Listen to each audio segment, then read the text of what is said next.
मेरा नाम प्रांजल है और आज इस पूरे लेक्चर के अंदर हम लोग बात करने वाले हैं ससेप्टिबिलिटी के बारे में।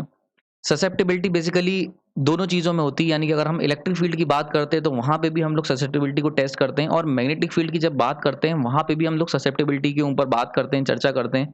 ये पूरा लेक्चर जो है यहाँ पे हम लोग इलेक्ट्रिक फील्ड से रिलेटेड ससेप्टिबिलिटी की बात करेंगे, डाइलेक्ट्रिक की ससेप्टिबिलिटी की बात करेंगे और सीखेंगे कि इसका क्या मतलब होता है, फिजिकल सिग्निफिकेंस क्या होता है।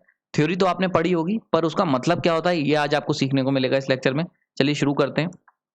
अगर मैं केस लेता हूं, दो केस जो हमने पुराने लेक्चर में डिस्कस करा था। एक केस है जिसके अंदर दो कैपेसिटर प्लेट्स के बीच में एयर भरी हुई है, इस तरीके से समथिंग, यानी कि फ्री स्पेस कह सकते हैं, और एयर एज अ डिफरेंस, यानी कि दो कैपेसिटर प्लेट के बीच में एयर हमने केवल यूज की हुई है। वहीं दूसरी तरफ हमने डाइलेक्ट्रिक यूज करा था पुराने लेक्चर में, जहां पे हमने सेम इलेक्ट्रिक फील्ड दोनों पे अप्लाई करी थी, लेकिन डाइलेक्ट्रिक वाले में क्या था कि कैपेसिटर प्लेट के बीच में हमने डाइलेक्ट्रिक इंसर्ट किया हुआ था। ठीक है, ये दोनों चीजें हमने पुराने लेक्चर में डिस्कस कर रखी हैं। ठीक, हमने ये देखा था कि अगर हम लोगों ने एयर वाला लिया हुआ है, यानी कि फर्स्ट केस, तो इस केस में जो हमारा सरफेस चार्ज डेंसिटी निकल के आएगी, यानी कि रो ए, ये कितना आएगा, एप्सिलॉन नॉट ई निकल के आएगा। और ये क्या था, ये बेसिकली जो कैपेसिटर प्लेट्स हैं उनके उनके प्लेट के ऊपर जो चार्ज इकट्ठे हो रहे हैं उनकी सरफेस चार्ज डेंसिटी थी, वो एप्सिलॉन नॉट ई थी। वहीं पे अगर डाइलेक्ट्रिक के केस में हमने देखा तो वहां पे एप्सिलॉन नॉट ई थी, यानी कि सरफेस चार्ज डेंसिटी बढ़ गई थी डाइलेक्ट्रिक के लगाने से। ऐसा क्यों हुआ था ये ऑलरेडी हम लोग पुराने लेक्चर में डिस्कस कर चुके हैं।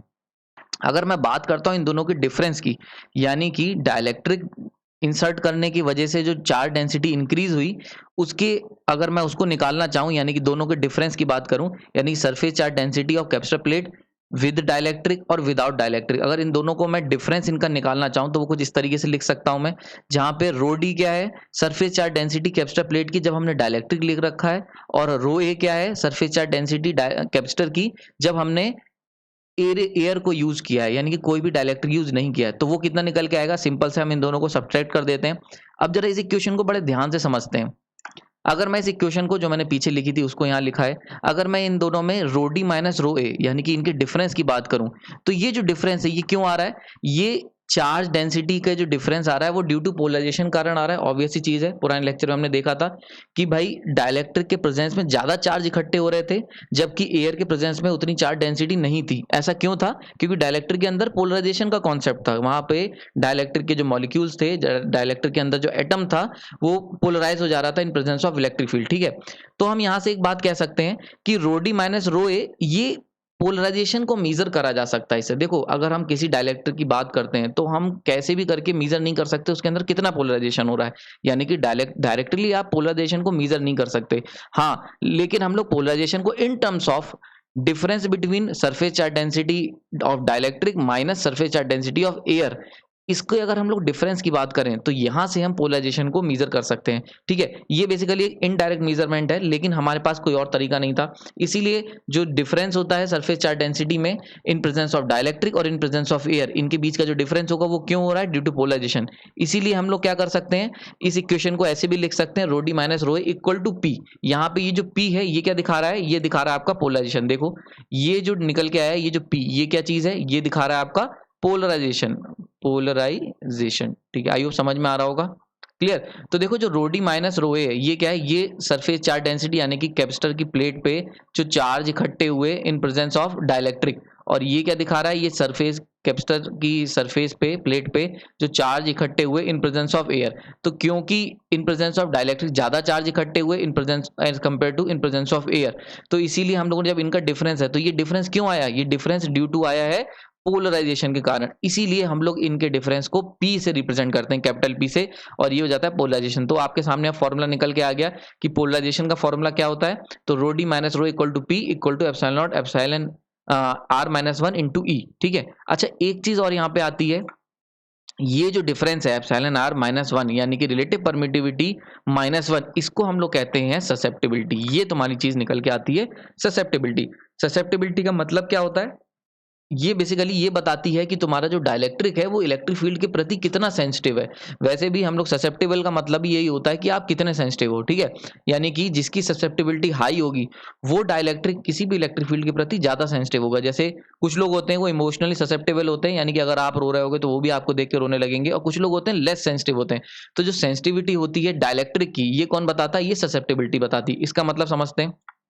इसके लिए मैं दो डाइलेक्ट्रिक लूंगा, एक है डाइलेक्ट्रिक ए, ठीक है, और दूसरा है डाइलेक्ट्रिक बी। दो डाइलेक्ट्रिक ले रहा हूं मैं, जिसमें पहले वाले की है वो है तुम्हारा काई ए और दूसरे वाले की ससेप्टेबिलिटी है काई बी। ठीक है, ये दो ससेप्टेबिलिटी ले ली। मान लेते हैं कि काई ए ज्यादा है काई बी से, यानी कि डाइलेक्ट्रिक ए जो है वो ज्यादा सेंसिटिव है as compare to dielectric B से। अब इसका क्या मतलब हुआ, तो अगर हम मान लेते हैं सेम एक पर्टिकुलर इलेक्ट्रिक फील्ड अप्लाई करते हैं ई डाइलेक्ट्रिक ए पे, तो इसके अंदर कुछ इस तरीके से चार्ज आ जाएंगे ड्यू टू पोलराइजेशन कारण। ठीक है, माइनस चार्ज और पॉजिटिव चार्ज। वहीं पे अगर सेम इलेक्ट्रिक फील्ड में अप्लाई करता हूँ डाइलेक्ट्रिक बी पे, तो यहाँ पे भी चार्ज आएंगे, पर चार्ज जो होंगे वो काफी कम होंगे, यानी कि जो चार्ज का सेपरेशन हो रहा है या कह सकते हैं पोलराइजेशन हो रहा है डाइलेक्ट्रिक के अंदर, वो काफी कम होगा। ठीक है, तो यहां से आपको मतलब समझ में आ गया होगा। अगर कोई ऐसा डाइलेक्ट्रिक है जो कि ज्यादा ससेप्टेबल है, तो वो सेम अमाउंट की इलेक्ट्रिक फील्ड अप्लाई करने पे जो चार्ज उसके अंदर इंड्यूस होंगे, या कह सकते हो इंड्यूस नहीं कहूंगा, चार्ज जो सेपरेट होंगे, यानी कि जो पोलराइजेशन होगा या डाइपोल्स जो क्रिएट होंगे वो काफी ज्यादा होंगे एज कंपेयर टू द एक ऐसे डाइलेक्ट्रिक के कंपैरिजन में जो कि कम ससेप्टेबल है। ठीक है, आइयो समझ में आ गई होगी। तो देखो, अगर तुम्हारा डाइलेक्ट्रिक ज्यादा ससेप्टेबल है तो वहां पे लार्ज पी यानी कि लार्ज पोलराइजेशन होगा। यहाँ पे पी का मतलब मैंने आपको बता दिया था।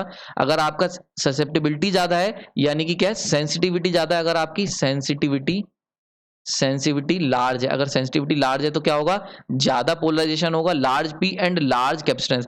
और क्यों, क्योंकि भाई जो ज्यादा पोलराइज होता है वो ज्यादा कैपेसिटेंस, क्यों, क्योंकि ज्यादा चार्ज इकट्ठे हो रहे हैं। आप देख सकते हो कैपेसिटेंस क्या होता है, चार्ज स्टोरिंग कैपेबिलिटी को ही तो कैपेसिटेंस कहते हैं। तो ज्यादा कैपेसिटेंस होगा, क्यों, क्योंकि ज्यादा सेंसिटिव में ज्यादा चार्ज इकट्ठे होने के चांसेस होंगे।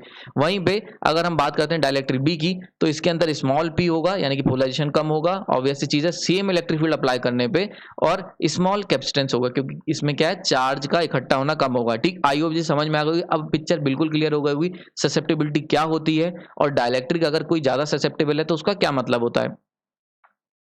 नाउ अगर बात करते हैं फ्री स्पेस की, फ्री स्पेस का मतलब क्या हुआ, हमारे पास दो कैपेसिटर प्लेट्स हैं और उनके बीच में एयर या हमने वैक्यूम ले रखा है। अगर इस पर्टिकुलर केस की बात करते हैं तो यहाँ पे क्या होगा, there is no polarisation free space. देखो, अगर आपने एयर ली हुई है या मान लेते वैक्यूम है, तो वहां पे किसी भी तरीके डाइलेक्ट्रिक नहीं है। डाइलेक्ट्रिक नहीं है तो वहां पे किसी भी तरीके के एटम्स पोलराइज होने के लिए अवेलेबल नहीं है। और अगर पोलराइजेशन ही नहीं हो रहा है तो हम कह सकते हैं देयर इज नो पोलराइजेशन। तो इसका क्या मतलब हुआ, पी इक्वल टू जीरो। यानी कि अगर हम लोग फ्री स्पेस की बात करते हैं डाइलेक्ट्रिक कैपेसिटर प्लेट्स के बीच में, तो वहां पे पोलराइजेशन जीरो होगा।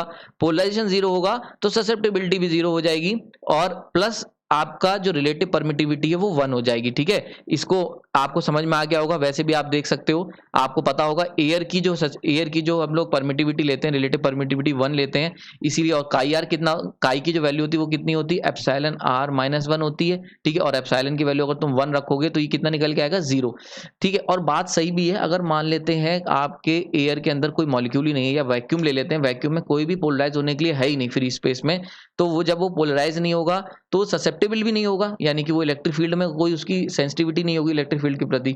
तो ऐसे केस में दोनों चीजें जीरो हो जाती हैं। ये चीज ध्यान रखना, एप्सिलॉन इक्वल टू 1, ये बड़ा इंपॉर्टेंट क्वेश्चन है। ये आपके एग्जाम्स में काफी बार आता है कि भाई अगर फ्री स्पेस की बात करी जाए तो इनमें से कौन सी चीज जीरो होगी, कौन सी 1 होगी। तो कई बार मैंने एग्जाम में क्वेश्चन देखे हैं जिसमें p equal to 1, chi equal to 0 and epsilon r equal to 0, ऐसे करके एक ऑप्शन होगा।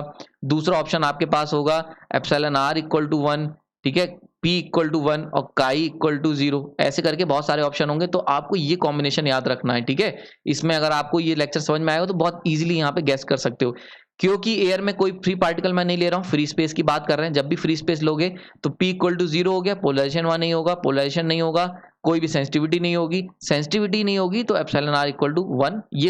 ये इनके बीच कोई रिलेशन नहीं है, ये आपका फॉर्मूले से यहाँ से गवर्न है। ठीक है, बात समझ में आ रही। तो ये दोनों आपको याद रखना है, ये 3 कॉम्बिनेशन आपको याद रखना है। ठीक, तो आई होप ये लेक्चर आपको समझ में आया होगा। इसके अंदर हमने ससेप्टेबिलिटी के बारे में बात करी, हर तरीके की चर्चा करी है। मैंने आपको बता दिया है कैसे क्वेश्चंस आते हैं, और सारी चीजें लगभग अपनी तरफ से क्लियर कर दी हैं। फिर भी अगर आपके कोई मन में डाउट है तो कमेंट सेक्शन बता सकते हैं। अगर आपको लेक्चर पसंद आया तो लाइक करें, चैनल को सब्सक्राइब कर सकते हैं। इससे रिलेटेड ऐसे क्वेश्चन, इस तरीके के टॉपिक, इंटरेस्टिंग टॉपिक हम लोग आगे भी डिस्कस करते रहेंगे। आपने अपना कीमती समय दिया, उसके लिए धन्यवाद।